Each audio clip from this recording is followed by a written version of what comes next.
નમસ્કાર મિત્રો, આજના વિડીયોમાં તમારું સ્વાગત છે। ભાઈના બલિદાનની વાત। ભાઈ કેશરસિંહજી બારૈયા, બહેન રાજબાઈ બા। સૌરાષ્ટ્ર એ એક સંત અને શૂરવીરોની ભૂમિ કહેવાય છે। સૌરાષ્ટ્રમાં ઘણી બધી જાતિઓએ ધર્મ, ગામ, ગાયો, બહેન દીકરીઓ બચાવવા માટે બલિદાનો આપ્યા છે। સૌરાષ્ટ્રમાં ઘણી ખમીરવંતી અને લડાયક જાતિઓ વસે છે। આવી એક ખમીરવંતી લડાયક જાતિના ભાઈ બહેનના બલિદાન આજે આપણે વાત માંડવી છે। બરડાના પહાડમાં કાટવાણા નામનું ગામ।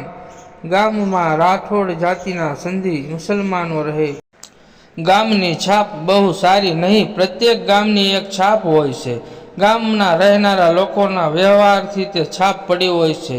કાટવાણાની ભાગોળે એક વૃક્ષની ચારે તરફ બંધાયેલા ઓટલા ઉપર 4-5 સંધી જુવાનો બેઠા છે। સંધી જુવાનો પોતાના રૂપ અને જુવાનીના બળગા ફૂંકતા હતા। સવારના પહોરમાં બધા વાતોમાં તલ્લીન ચગે ત્યાં એક જુવાન વટે માર્ગું જોડાનો ચમચમાટ કરતો નીકળ્યો ત્યારે મોચી લોકો જોડામાં એક એવી વસ્તુ મૂકી આપતા કે ચમચમ અવાજ થાય। સંધી જુવાનોનું ધ્યાન પેલા યુવાન તરફ ગયું। યુવાનના ખભા ઉપર જે લાકડી હતી તે સૌનું મન મોહી લે તેવી હતી। ત્યારે યુવાનો લાકડી લઈને ચાલતા ને લાકડી પણ એવી રાખતા કે પડાવી લેવાનું મન થઈ જાય। લડાયક કોમોનો શોખ સોનું નથી હોતું, શસ્ત્રો અને ઘોડી હોય છે। આ બે મળે તો ધન્ય ધન્ય થઈ જાય। બધા સંધી જુવાનોનું મન લાકડી પડાવી લેવાનું થયું। આવી લાકડી બીજે ક્યાં મળવાની હતી તેમ વિચારીને તેમણે જુવાનને રોક્યો। જુવાન પણ ખાંટ રાજપૂત હતો, તેમ ગાંજો જાય તેવો ન હતો। સંધીઓએ લાકડી મૂકી દેવા હુકમ કર્યો। આ એક પડકાર હતો ખરો। રાજપૂત પ્રાણ છોડે પણ હથિયાર ન છોડે। થોડી બોલાચાલી અને હુંસાછૂસી થઈ। પેલા 5 હતા અને ખાંટ રાજપૂત એકલો હતો।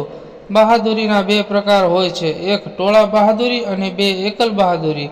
ખાંટ રાજપૂત જુવાન એકલ બહાદુર હતો। સંધીઓના ટોળાને જોઈને તે જરાય ડર્યો નહીં। તેને લાકડી જમીન ઉપર ફેંકી દીધી અને કહ્યું, જેની માએ 1.25 શેર સૂંઠ ખાધી હોય તે લાકડી ઉપાડે।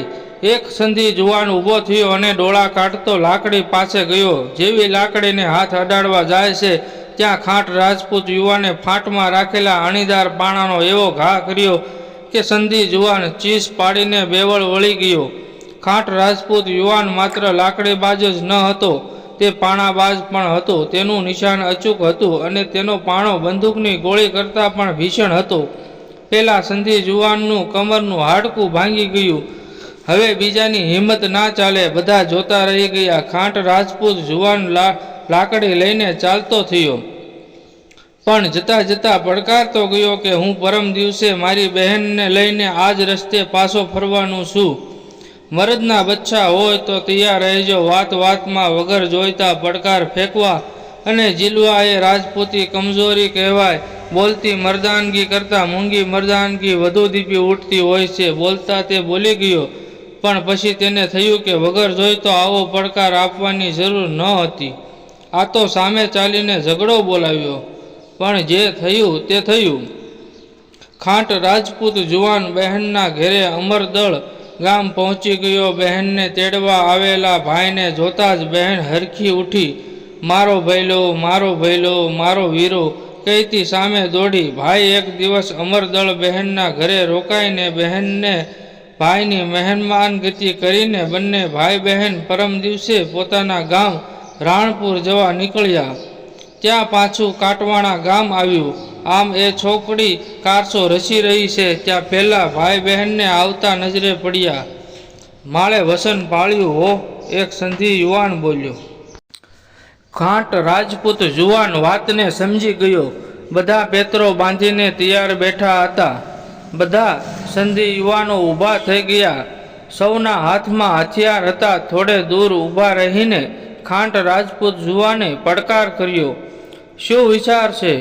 હવે તો એકલી લાકડી જ નહીં, લડકી પણ પડાવીશું। સામેથી જવાબ મળ્યો। ખાંટ રાજપૂત જુવાને ભલુશાને વિનંતી કરી, તમે તો ફકીર બાવા છો, રોજ અમારે ત્યાં ભીખ માંગવા આવો છો। તમે તો જરા વિચાર કરો, મારી બહેનની ઇજ્જતનો તો વિચાર કરો। ભલુશા લુચ્ચાઈ ભર્યો હસ્યો। ખરેખર તો પોતે જ આ ષડયંત્રનો નાયક બન્યો હતો। સંધી યુવાનોને લાકડી જોઈતી હતી તો ભલુશાને લડકી જોઈતી હતી. પછી તો ખાંટ રાજપૂત જુવાને વારાફરતી એક સંધી યુવાનોને આવી જવા ચેલેન્જ આપી. બહેનને એક તરફ સુરક્ષિત બેસાડીને ખાંટ રાજપૂત જુવાન મેદાનમાં ઉતરી પડ્યો. 1 2 3 4 સંધી યુવાનોને ધૂળ ચાટતા કરી દીધા. ગજબ થઈ ગયો. ભલુશાએ એક સાથે ખાંટ રાજપૂત યુવાન પર તૂટી પડવા ઉશ્કેર્યા. ખાંટ રાજપૂત યુવાનને ચારે તરફથી ઘેરી લીધો અને ધડાધડ લાકડીઓ મારવા લાગ્યા. બહેનથી રહેવાયું નહીં, તેને જનૂન ચડ્યું.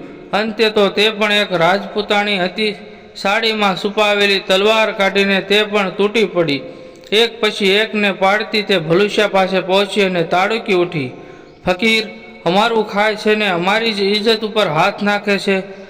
લેતો જા, એમ કહીને જોરથી તલવારનો ઘા ઝીકી ભલુશા ફકીરનું ધડથી માથું અલગ થઈ ગયું. નિકાહ પડવાના અરમાન ધૂળમાં મળી ગયા. શિયાળિયું સિંહને પરણવા નીકળ્યું હતું. એક સંધી યુવાને પાછળથી બહેનના માથા ઉપર લાકડી મારી ખોપરી તોડી નાખી. ભાઈ બહેન બંને ઢગલો થઈ ગયા, પણ સામે 11 સંધીઓની લાશોનો ઢગલો પણ થઈ ગયો હતો. આજે પણ કાટવાણા ગામના પાદરમાં ભાઈ કેશરસિંહજી બારૈયા અને બહેન રાજબાઈ બા બંનેના પાળિયા આ વાતની સાક્ષી પૂરતા અડીખમ ઊભા છે. અને ત્યાંથી થોડે દૂર ભલુશા તથા 11 સંધી યુવાનોની કબરો પણ છે. આજે પણ આ બંને ભાઈ બહેન ખાંટ રાજપૂત સમાજના બારૈયા શાખના સુરાપુરા તરીકે પૂજાય છે. જય માતાજી. રાધે રાધે.